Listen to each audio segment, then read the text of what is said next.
მიუგო უფალმა იობს გრიგალიდან და უთხრა: შემოისარტყლე წელი მამაცურად, შეგეკითხები და გამაგებინე. გინდა გააუქმო ჩემი სამართალი, გამამტყუნო რომ თავად გამართლდე. იქნებ ღვთისდარი მკლავი გაქვს და მისი ხმით გრგვინვა შეგიძლია. აბა შეიმკე დიდებით და სიდიადით, აბა შეიმოსე ნათელი და შარავანდი, აბა გადმოაფრქვიე შენი რისხვის ცეცხლი, დახედე განდიდებულს და დააკნინე, დახედე განდიდებულს და დაამდაბლე.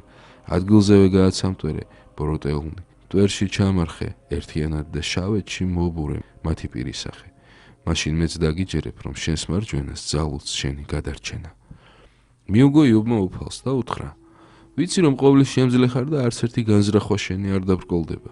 ვინ არის რომ მალავს რჩევას უგუნურებით, რადგან ლაპარაკობდი და არაფერი გამეგებოდა ჩემთვის საკვირველზე და ვერაფერს ხვდებოდი. მომისმინე, მე ვიტყვი, შეგიკითხები და მაცოდინე. ყურის მოკვრით მსმენია